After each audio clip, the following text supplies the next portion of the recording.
videos. All right. We're doing 7-6 geometric sequences. When's the test? Tuesday. Very good. Okay, a geometric sequence is a list of numbers in an order. Okay, and a geometric sequence has a specific order. Now, did we talk about arithmetic sequences at some point? Yeah. Seems like we did, but that's okay if we did or didn't. We did. It's all right. Arithmetic sequences have a common difference. Did we do those arithmetic We did. sequences? With like the n, the number n, and like the equation. Yeah, we did. And so like an arithmetic sequence would be something like 2, 4, 6, 8, ... What's the common difference between it? What's the 2, right? You add 2 every time. So we would call that a common difference of 2. That is an arithmetic sequence, okay? That's arithmetic. The geometric sequence, okay, let's do this. We have 3, 9,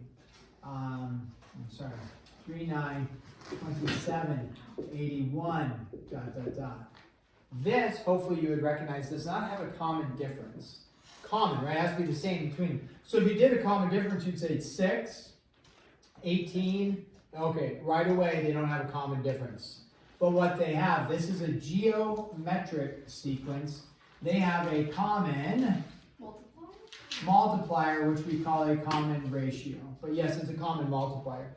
Meaning, what do you multiply to the previous term to get to the next term, right? And so, to find out what the common ratio is, you could either just analyze and say, what am I multiplying 3 by to get to 9? What am I multiplying 9 by to get to 27? And what are we multiplying it by?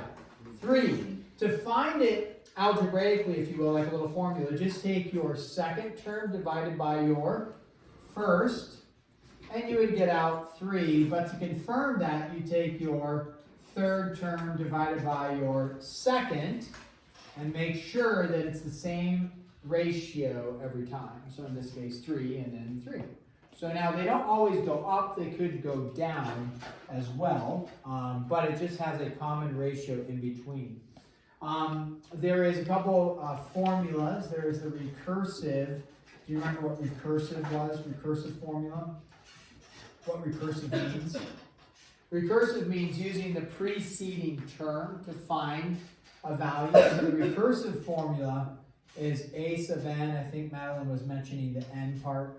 R times a sub n minus 1.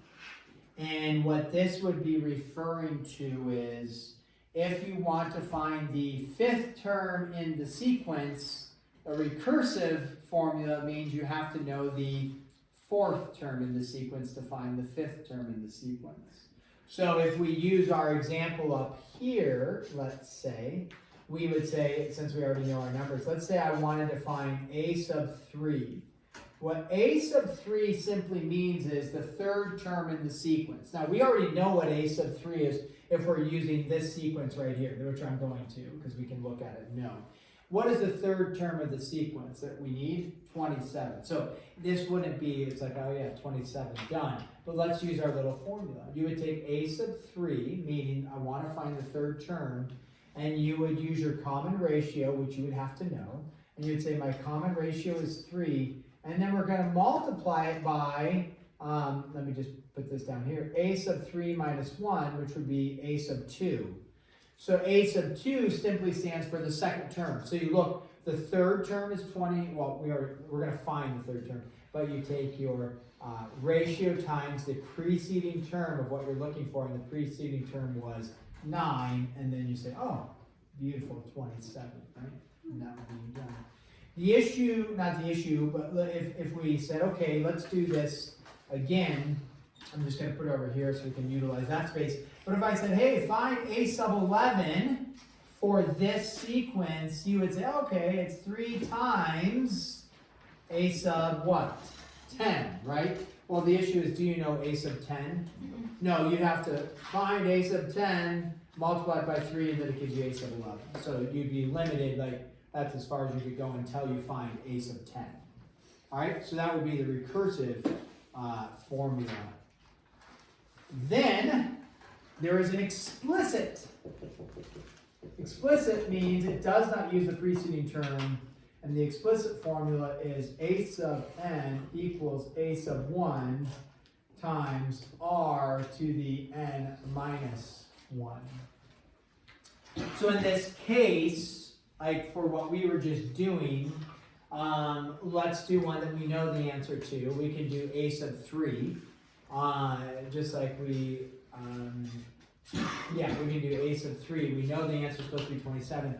So in the explicit form, I would say I want to find a sub 3, which means the third term in the sequence is equal to a sub 1. Now, a sub 1 for this formula will always be the first term, whatever the sequence is. But a sub 1 stands for whatever the first term is. So we'd say, okay, the first term in this case is 3 times 3 to the 3 minus 1.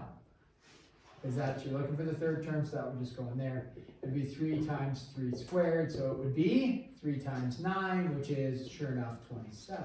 Would be good there. So, two different ways to approach it, one with recursive, one with the explicit. Now, with the explicit, we could do a sub 10, we said a sub 11, but we were limited on the recursive. So in a sub 11, we needed a sub 10 in the recursive, because recursive means the preceding. A sub 11 with explicit just means we're going to plug in a sub 1, which is 3 times 3 to the 11 minus 1, which would be 3 times 3 to the 10th. And then would we want a calculator for that? Probably. But that's a numerical value, right? There's no unknowns. You just hit enter on the calculator and you got it. Exponential formatting would be 3 to the 11th, right? When you multiply the same bases, what do you do with the exponents? Add them. So that would be 3 to the 11th, which we're not going to simplify. We'll just put it there. Okay.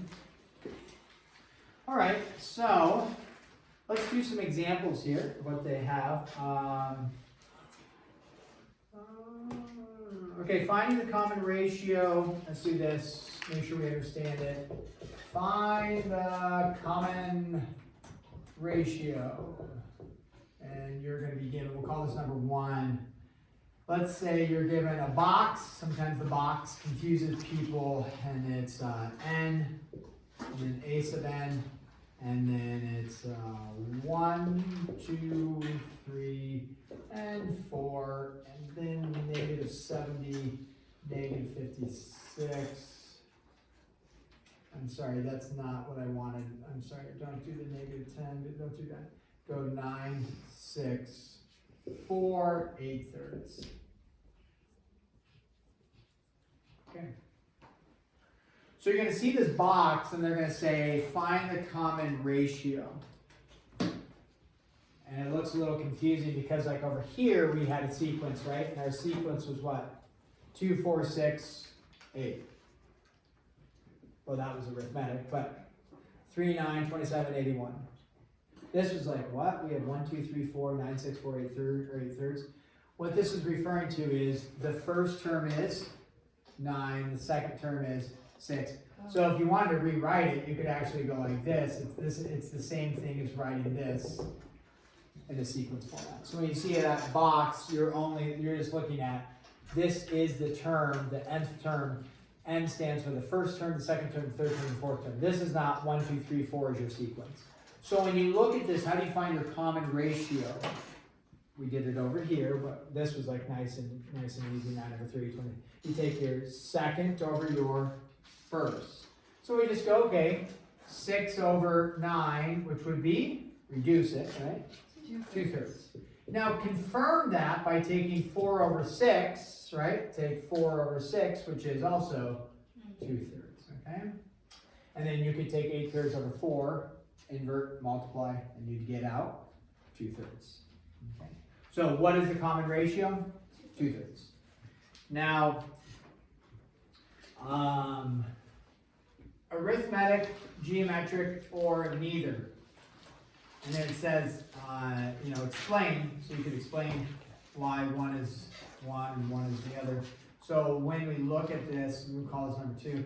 If you're given like -1, 2, 6, and 11. Okay?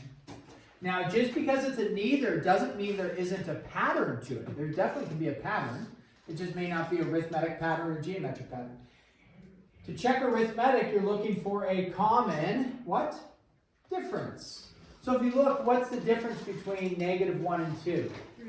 3. What's the difference between 2 and 6? 4. 4. Arithmetic? No. Common ratio. Just take 2 over negative 1, which is negative 2. 6 over 2 is 3. Are those common ratio? No.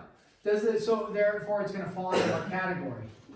Neither. Okay? So this would be your explanation, like common ratio doesn't work, common difference doesn't work. You'll notice though, is there a pattern for this? Yeah, you bet. They're adding 3, then they're adding 4, then they're adding 5. What would the next number be in the sequence if we needed to find that? 17, because they would add 6. So there is a pattern. It just isn't falling into arithmetic or geometric. It is a neither. Okay, so now generate the next 4 terms. Or I should say generate the next 4 terms. Call this number 3 here. And if you are given, let's go with this, a sub 1 is equal to 1/4, and then a sub n is equal to negative 2a times n minus 1. So what they gave you is a formula, and they gave you a sub 1. The formula they gave you, a sub n is equal to negative 2 times a sub n minus 1. Come back over here. Did they give you an explicit or did they give you a recursive? Yeah, recursive, right? You see the n minus 1. So recursive requires you to know the preceding term. Hence why they gave you a sub 1. Because if they didn't give you a sub 1, and I said find the next 4 terms, or find the first 4 terms, you would say, okay, a sub 1 minus 1, I'm finding a sub 0. I don't know what a sub 0 is. I don't know what it is. Impossible to do then. So they have to give you something, which they do.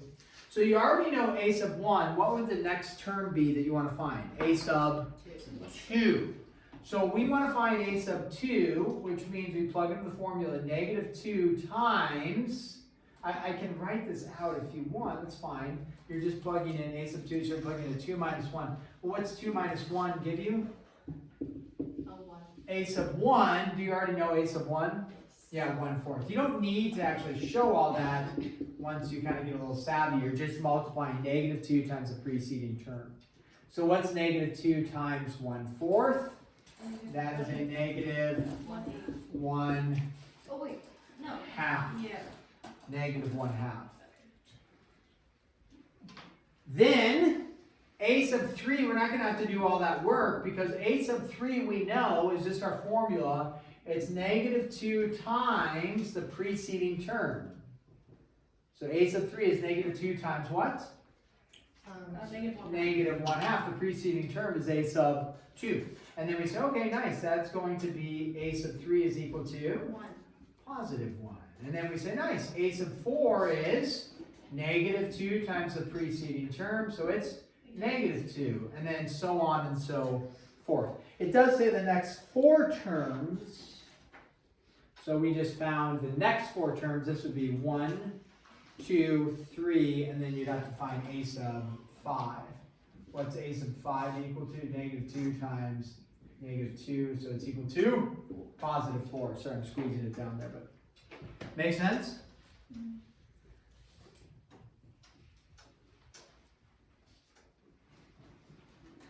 Better do this one. Graph the first 4 terms. Sorry, I'm squeezing that into the Skittles here. Graph the first 4 terms, number 4 for us. So when they want you to graph, I don't know which one do I want to do here. Let's do this one, a little different look. A sub 1 is equal to 1/8, and then they have r is equal to 4. So they want you to graph the first 4 terms. When you go to graph, you need an x-coordinate and a y-coordinate, right? You need an input, you need an output. You need an input, you need an output. If we back up, we already saw something like this. We just didn't identify it as this, though. But here is a great example. You input the first term, you output 9. You input the second term, you output 6. So if I was to graph this one, the graph would simply look like over 1 up 9. Over 2 up 6, over 3 up 4, over 4 up 8/3, whatever 8/3 is, like that. And that would be your graph. And so your x coordinate comes from the first term, the second term, the third term, the fourth term, the fifth term, the sixth term. So when we look at this, when we go to graph it, we already know the first term, meaning we already know the first part of our graph, if you will, is over 1, that's the first term, up how far? 1/8. And if you were to do that on a test, you just make a little dot down there. Doesn't have to be exactly 1/8. Over 1, up 1/8. Now I need the second is over 2, up how far? Now you know your common ratio, right? So it's the first term is 1/8. The second term is going to be made up of 1/8 times what? The ratio of 4. So what's that give you? 1/2, right? So 1/8 times 4 is 1/2. So then you have 1/2. And then what's the third term? Third term is 1/2 times 4. So it's 2. And then so it's over 3 up 2. And then the fourth term is 2 times the common ratio of 4, right? So what's that going to be? 8. So then over 4 up 8, somewhere up there. Should you connect the dots? No, because are they asking for what is 1.5 terms? No, they're saying the first 4 terms. So 1, 2, 3, 4. Don't connect the dots on that. Make sense? If you connect the dots and you made some sort of curve like this, you're going to get a point marked wrong. Because if you connect the dots, you're representing there's all these points in between. But your sequence looks a little jumbled here. Is 1/8, 1/2, 2, and 8. That's your sequence, not all the parts in between. Okay? So that's how you would graph that one. Now, there's so much, but we're doing good. And I don't think this is hopefully it's not super complicated. I'm going to leave the formula. Let me leave our formulas there. Do we have the formula of the test? No, I don't think so. Well, let's go with no for now. And then if I do, you'll have it. But no for now.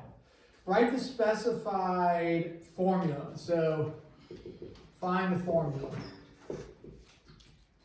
And they're going to give you, this is number 5 here, they're going to give you something like this. They're going to say, okay, 3, negative 6, 12, negative 24, 48, dot, dot, dot, and they want a recursive. Okay, recursive. So you look at the sequence, you can double check it. We are working with geometric sequences, right? So we kind of know we want geometric formulas, but you can check it.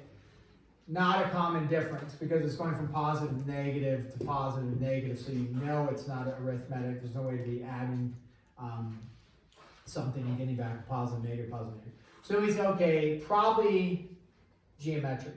So either way, in a geometric, either explicit or recursive, it doesn't matter. You need to know your ratio. So how do I find my ratio? My ratio is going to be equal to negative 6 over 3, right? So you get out negative 3. All right. So now we state they want a recursive definition. Our recursive formula is a sub n is equal to the ratio negative 2 times a sub n minus 1. Now, in a recursive definition, technically, what you also need is, just like I think we had over here, didn't we? Recursive definition, but what did they have to give you to help you be able to allow you to be able to simplify or to find values? They had to give you the first term, right? Otherwise, you have no idea where to go. So you have to, in a recursive definition, you have to state the first term, which would be a sub 1 is equal to 3. That way you can find a sub 2, a sub 3, a sub 4, so that you can use the preceding term. You have to have that. So that would be that one. So make sure in that recursive you include the first term listed. Now let's do one here. Let's say they have, let's pick a little bit more challenging one, meaning they have fractions. Okay, now they want the explicit. You guys go ahead, find the explicit formula. You have to have an R. You know you're going to be right here. You need a sub 1 to plug in, which hopefully is easy for people to identify what a sub 1 is. It's right there. And then you need an R, and then you're good to go. So go ahead, find the explicit, I already wrote that, explicit formula. So here we're going to be using this. And then write that down, check with your cheat mate next to you or behind you and see what they got. Almost there, guys. Almost there.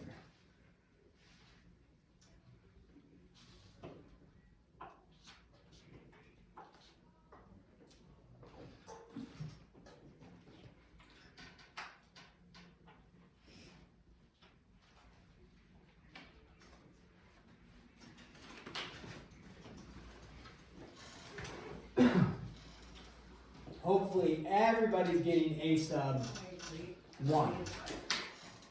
Hopefully everybody's getting a sub 1.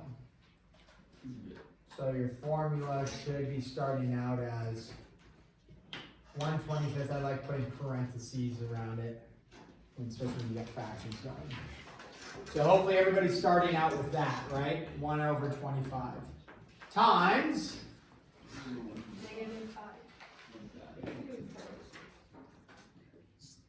and it should look like this, some sort of ratio to the n minus 1, whatever the ratio is. Okay, so then the question is, what is the ratio? One easy way to do it is, it looks a little complicated taking the second over the first, simply because you got fractions, you got to flip and multiply, right? So you could just take this over this, but again, you got a fraction, flip and multiply, which hopefully you just challenge yourself and be able to flip and multiply and not difficult. But if you want to, just go, oh, what's -5 over 1? -5. What's 25 over -5? -5. All right, so what's my ratio? -5. That's kind of and that's fine to do that. You don't have to like force yourself to do the fractional work. You could just go, you know, this over this over this, and check it. Okay. So then you plug in. That's it. That's all you do. Can you multiply these together? No. Why not? I mean, I tell you no, and you're like, oh, yeah, you can't. Why not? You know, it's like, well, you said no definitively, so then I went with it. Why can't I multiply these? It's getting squared by something. It's getting squared and the exponent, right? Order of operations. Parentheses, then what? Exponents, then multiplication. So this has an exponent. You have to deal with that, then you could try multiplying. So we don't do that. Okay. The next one I'm not going to do because I want to just get you guys going on the homework. It's this type of thing, and then they say find a sub 10. So they say find the formula, then find a sub 10.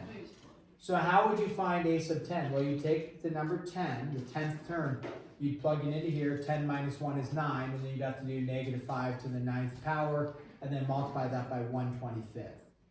Am I going to give you -5 to the 9th power on a test and make you do a bunch of longhand multiplication? No. I would maybe say, actually I wouldn't do this. Would be great. All right, find a sub 5, you know. And then people are like, oh, okay, 5 minus 1, you know, and you're really trying to find the answer. And then you realize 1, 2, 3, 4, 5. You should have done the test. I should, yeah. Like, people just grinding it out, and then they're like, oh. All I had to do was count. There's the 5th term. And even then, a sub 6 would be pretty easy without the formula, right? You just find the next term, multiply by, -5. But, so for the homework, they're going to have some that are like a sub 10. What should you use in order to find the value? Use your calculator. Do that. On the test, we're not going to give you that responsibility. So your homework, if you choose to accept, I don't accept. You don't, that's fine, you can take the 0, no problem. Page 368, numbers 1 through, we're gonna start with this, 1 through, oh, that's good. I don't want that one. Do want that one, 1 through 35, Bob. We'll tack on a couple evens here. Let's go with 4, 10, 16, 28, and 34. There you go. Gross. It cannot be gross. Gross by definition would not apply.